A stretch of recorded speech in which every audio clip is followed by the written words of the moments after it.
Hello students, welcome to Hiba Max 11th standard business max ஓட important questions கேட்டிருந்தீங்க இல்லையா? So உங்களுக்காக தான் இந்த வீடியோ. அண்ட் நிறைய பேர் வந்து பாஸ் பர்சன்டேஜ் எடுக்கிறதுக்கு என்ன அப்படின்னு கேட்டிருந்தீங்க. ஸோ பாஸ் பர்சன்டேஜ் எடுக்கணும்னா ரொம்ப ஈஸி. ஃபஸ்ட்டு சாப்டர் மேட்ரிக்ஸு, அப்புறம் 8th chapter, 9th chapter, 10th chapter. 10th சாப்டரில் 10.2லேருந்து ஒரு கொஷின் கண்டிப்பாக வரும். அண்ட் ஃபஸ்ட்டு சாப்டர்லேருந்து ஒரு 2 மார்க்கு, ஒரு 3 மார்க்கு, 2 5 மார்க். அப்போ இதிலே வந்து 15 மார்க் உங்களுக்கு வந்துடும். ஃபஸ்ட் சாப்டர் மேட்ரிக்ஸை மட்டும் எல்லா சம்மும் ஆனால் தரவு பண்ணோம். அதுலேயும் நான் கொஞ்சம் தான் பார்ப்பேன்னு இருக்கக்கூடாது. 10.2லேருந்து ஒரு 5 மார்க் பாசிபிள், சரிங்களா?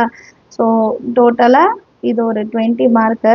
189 லெசனை கவனமாக படிக்க பாருங்கள். ஏன்னா 2 எக்ஸசைஸு கம்மியான கொஸ்டின்ஸு, அதுலேருந்து கண்டிப்பாக சம்ஸ் வரும்ன்ற போது அது நம்ம படித்து வச்சுக்கணும் இல்லையா? இப்போ சாப்டர் 1லேருந்து இம்பார்ட்டன்ட் கொஷின்ஸ்ன்னு சொல்கிறத விட இது வந்து ரிப்பீட்டட் கொஷின், ஆல்ரெடி கொஷின் பேப்பர்ஸ்லாம் கேட்ட கொஷின்ஸு. அண்ட் எக்ஸாம்பிள் ஃபுல்லுன்னு கொடுத்துருப்பேன். ஏன் இப்படி கொடுத்துருக்கேன்னா, நிறைய சம்ஸ் வந்து எக்ஸாம்பிள்ஸ்லேருந்து வருது. அண்ட் எக்ஸாம்பிள்ஸோட மாடல்லேருந்து நம்பர் மாற்றி வருது. இப்போ ஒரு மேட்ரிக்ஸ் உங்களுக்கு ஞாபகம் இருக்கும்னு நினைக்கிறேன். 1 - x, அப்புறம் இங்கேயும் எக்ஸு, 1 + x இந்த மாதிரி வரதுல 2 அப்படின்னு மாற்றி கொடுக்குறாங்க. நம்பர்ஸ் வந்து மாற்றி வருது. நான் வந்து நிறைய கொஷின் பேப்பர் செக் பண்ணதில் நான் பார்த்த ஒரு விஷயம் அதுதான். சேம் மாடல், அதே 2x2 மேட்ரிக்ஸ், ஆனால் உங்களுக்கு வந்து அதில் இருக்க நம்பர்ஸ் வந்து மாற்றி கொடுத்து கேட்குறாங்க. ஸோ நீங்கள் வந்து கான்செப்ட் தான் நீங்கள் வந்து படிக்கணுமே தவிர நீங்கள் வந்து பிமேக்ஸில் கொஷின்ஸ் வச்சு படிக்காதீங்க. புரியுதுங்களா? இப்போ ஃபர்ஸ்ட் சாப்டரில் எக்ஸசைஸ் 1.1ஓட கொஷின்ஸ் நான் 2 மார்க், 3 மார்க், 5 மார்க் எல்லாமே கலந்து தான் கொடுத்துருக்கேன்.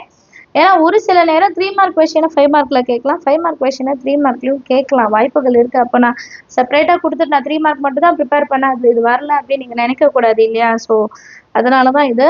அண்ட் பாஸ் பண்ணுறது ரொம்பவே ஈஸி. ஸோ அதுக்கான சாப்டர்ஸ் என்னென்னு சொல்லிட்டேன், ஃபாலோ பண்ணுங்கள்.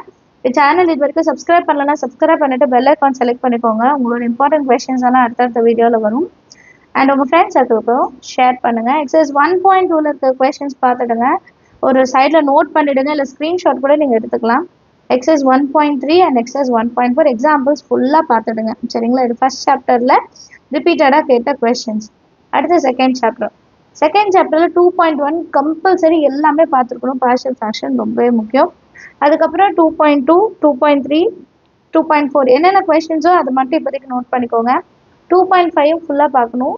2.5 வந்து மேத்தமெட்டிக்கல் இண்டக்ஷன், அதோட எக்ஸாம்பிள்ஸ்லேருந்து கொஷின்ஸ் வரைக்கும் கண்டிப்பாக தெரிஞ்சிருக்கணும். எக்ஸசைஸ் 2.6 வந்து பைனோமியலில் வந்து 2 மார்க் 3 மார்க் அதிகமாக கேட்குறாங்க. ஸோ கவனம் வைங்க.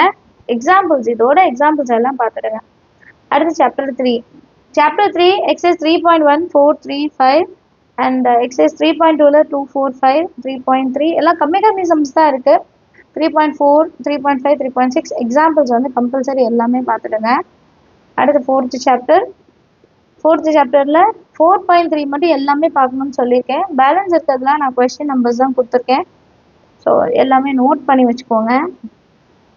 அடுத்து சாப்டர் 5ல நமக்கு எக்ஸசைஸ் ஜாஸ்தி அண்ட் ரொம்ப முக்கியமான சாப்டர்னால first exercise, 5th exercise, 6th exercise, 8th exercise எல்லாம் நீங்கள் வந்து சாய்ஸே எடுக்க முடியாது. இது படிச்சுக்கிறேன் அது படிச்சுக்கிறேன்ட்டு நீங்கள் ஓரளவுக்கு எல்லாமே கவர் பண்ணால் தான் நம்மளால் ஆன்சர்ஸ் அட்டன் பண்ண முடியும். எக்ஸசைஸ் 5.9ல 4, 5, 6 எக்ஸாம்பிள்ஸ் எப்பவும் போல் எல்லாமே எழுதணும். அண்ட் சாப்டர் 6 பார்த்தீங்கன்னா ஃபஸ்ட்டு 2 எக்ஸசைஸ்க்கு நம்பர்ஸ் கொடுத்துருக்கேன். பேலன்ஸ் 3க்குமே ஆல்னு கொடுத்துருக்கேன். ஏன்னா ஒரு வாட்டி ஒன்று கேட்குறாங்க. இப்போது ஆல்ரெடி கேட்ட கொஸ்டின் இந்த வாட்டி கேட்கல அப்படின்னா பேலன்ஸ் இருக்கிறது தான் வரும். ஸோ அது நம்ம கவனமாக பார்க்கணும் இல்லையா? அதனால நான் ஆல் கொடுத்து வச்சுருக்கேன். சாப்டர் 7 எல்லாமே பார்த்துடுங்க. ஃபினான்ஷியல் மேத்தமெட்டிக்ஸ், ஸோ அது கண்டிப்பாக பார்த்துடுங்க. சாப்டர் 8.1 ஓகே, ஆனால் 8.2 எல்லாமே தெரிஞ்சிருக்கணும். சாப்டர் 9ல் 9.1, 9.2 கண்டிப்பாக தெரிஞ்சிருக்கணும்.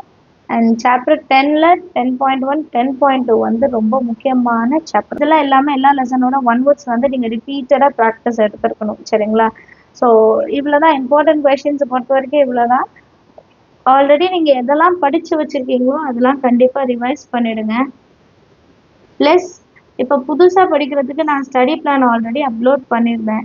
இந்த ஸ்டடி பிளானை வந்து நீங்கள் கொஞ்சம் சீரியஸாக எடுத்துக்கோங்க. அதில் நான் என்னென்ன எக்ஸசைஸ் எப்பப்போ படிக்கணும் அப்படின்னு சொல்லியிருக்கணும், அதெல்லாம் நீங்கள் படித்தாலே போதும். ஓரளவுக்கு நீங்கள் ஒரு ஒரு 90+ஏ நீங்கள் வந்து எய்ம் பண்ணலாம் சரிங்களா. பட் எல்லாமே இட் டிபெண்ட்ஸ் அப்பான் நீங்கள் எவ்வளோ ஒர்க் பண்ணுறீங்க, நீங்கள் எவ்வளோ முயற்சி அதுக்கு எடுக்கிறீங்க, அதுக்கு தான் வேல்யூவே தவிர நீங்கள் எத்தனை இம்பார்ட்டண்ட் கொஷின்ஸோட வீடியோஸ் பார்த்தாலும் சரி, எத்தனை ஸ்டடி பிளான் பார்த்தாலும் சரி, நீங்கள் எப்படி வந்து ப்ரிப்பேர் பண்ண போகிறீங்க அதுதான் முக்கியம். இப்போ ஒரு 2 மணி நேரம் நான் வந்து படிக்கிறேன், ஆனால் நான் வந்து ஒரு 10 சம்மு தான் போட முடியுது, இல்லை ஒரு 4 சம்மு தான் போட முடியுதுன்னா அது வந்து ஒரு கரெக்டான ஒரு ப்ராக்டிஸ் கிடையாது. நீங்கள் எப்படி வேணால் அதை எடுத்துக்கோங்க. ஃபஸ்ட்டு எல்லா லெசனோட 2 மார்க் முடிக்கலாம், அப்புறம் 3 மார்க் முடிக்கலாம், அப்புறம் 5 மார்க் முடிக்கலாம். அப்படி இல்லையா ஒரு ஒரு லெசனை நான் கம்ப்ளீட் பண்ணுறேன்னு நீங்கள் செய்யலாம், அது உங்களோட விருப்பம். பட் என்னை பொறுத்த வரைக்கும் ஒரு நாளைக்கு 5லேருந்து 6 எக்ஸசைஸ் வந்து நீங்கள் முடிக்கணும். நீங்கள் அப்படி முடித்தா மட்டும்தான் உங்களோட போர்ஷன்ஸை கவர் பண்ண முடியும்.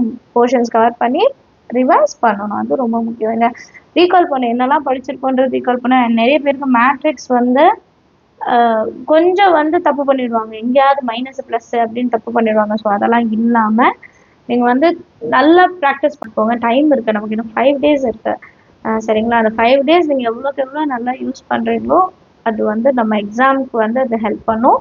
வேறு ஏதாவது டவுட் இருந்தால் கமெண்ட் செக்ஷனில் கேளுங்க. தேங்க்யூ ஸோ மச் ஃபார் வாட்சிங்.